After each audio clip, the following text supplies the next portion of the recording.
Est-ce que vous entendez? Je crois que nous sommes en mode Survivor et que l'œil de tigre va bientôt être là. Vous voilà prêts pour les révisions pour le bac de mathématiques qui aura lieu dans quelques jours. Je vais vous donner quelques méthodes simples pour essayer d'être préparé au mieux. Est-ce que vous savez que la première des choses à faire, c'est de se déconnecter de son portable? Le portable ne vous entraînera que des moments de manque de concentration. Autant se mettre à fond dans quelque chose en peut-être moins de temps, mais de façon efficace. Attention, ce n'est pas comme à la télé, vous ne pourrez pas appeler quelqu'un pour essayer d'avoir un joker pour répondre à vos questions si vous ne savez pas le faire. Donc soyez autonome. Nous rentrons, en fin de compte, dans le vif du sujet. La première chose qu'il faut faire quand vous avez votre dossier devant vous, et notamment votre épreuve, c'est de bien lire pour savoir quels exercices vont être le plus facile à traiter. Je crois qu'il vaut mieux quelquefois faire moins de choses, mais essayer de le faire bien.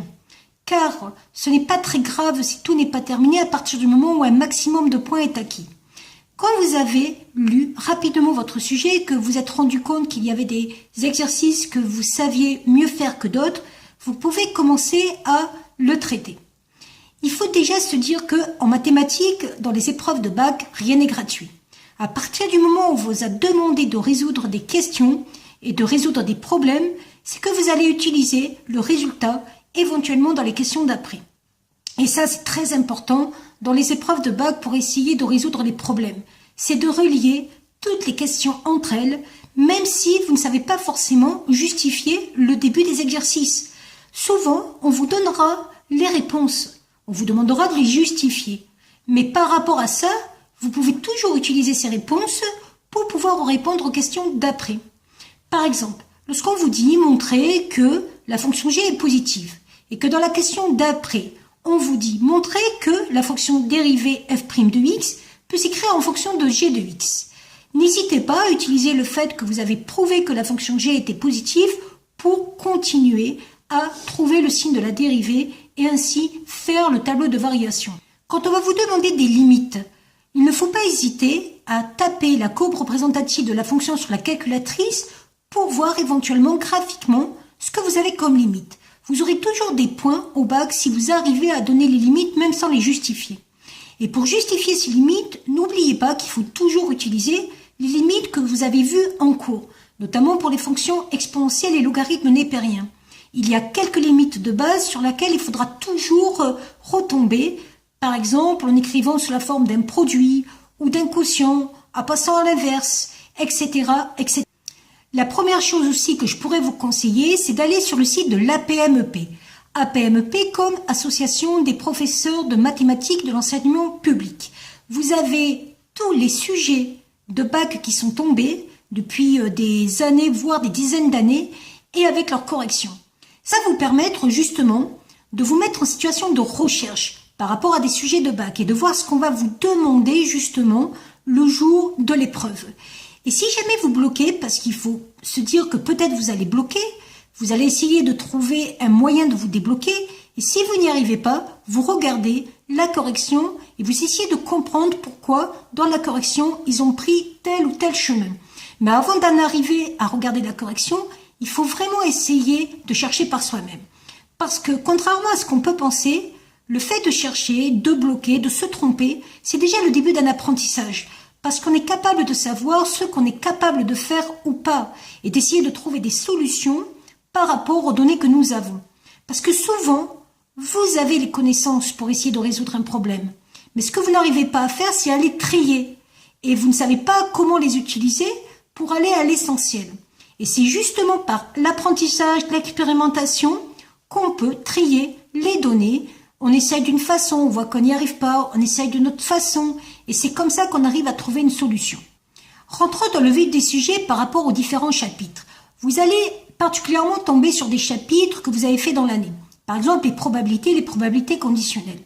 La première chose à faire quand on a un exercice de probabilité, c'est d'essayer de synthétiser les données qu'il y a dans le texte. Parce qu'il y a toujours beaucoup de texte. Et c'est difficile, avec un seul regard, de mettre en valeur les données qui pourront nous servir. Donc, vous essayez de prendre le texte, mot à mot, ligne par ligne, et de ressortir les données qu'on vous donne. particulièrement en faisant un arbre, en essayant de compléter. Et grâce à ça, vous arriverez après à résoudre des problèmes où il y aura des données à utiliser dans le texte que vous n'auriez pas vues si vous les aviez pas mis en avant avec un petit exercice de synthèse. Au niveau des probabilités conditionnelles, n'oubliez pas surtout que l'arbre consiste à un principe multiplicatif. Par rapport aux exercices qui traiteront des nombres complexes, n'oubliez pas que quand on parle de nombres complexes, on parle de plans et notamment de plans avec un repère orthonormé. Ça veut dire que quelquefois, vous pourrez faire des calculs avec des complexes et vous aurez exactement une chose équivalente en utilisant des méthodes géométriques dans le plan que vous avez particulièrement apprises au collège, comme comment montrer qu'un triangle est rectangle, le théorème de Pythagore, comment montrer que des droites sont parallèles, le théorème de Thalès. Ça, vous pouvez le faire avec des connaissances de collège et vous pouvez le faire aussi avec les nombres complexes quand vous utilisez la notion de module et d'argument. Si vous avez des exercices sur les suites, on vous demandera régulièrement d'utiliser la récurrence. Donc n'oubliez pas le principe d'initialisation, d'hérédité et de conclure par rapport au fait que les deux conditions sont respectées. Pour ce qui est de cette récurrence, vous pouvez utiliser aussi des fonctions qui sont auxiliaires, qui vous permettent de vérifier qu'une suite est croissante en passant aux images. Vous pouvez aussi utiliser le procédé opératoire qui consiste à passer d'une opération à une autre en changeant ou pas l'ordre. Mais le procédé par récurrence est vraiment important.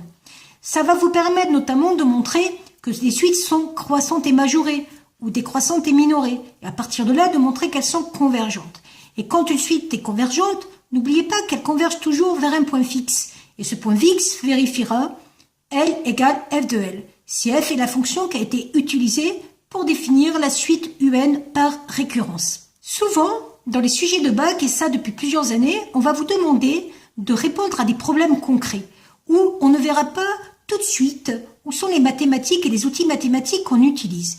Exemple, on va devoir construire une piste de skateboard et on va vous demander combien va-t-on payer le peintre. Il y a toujours des mathématiques derrière.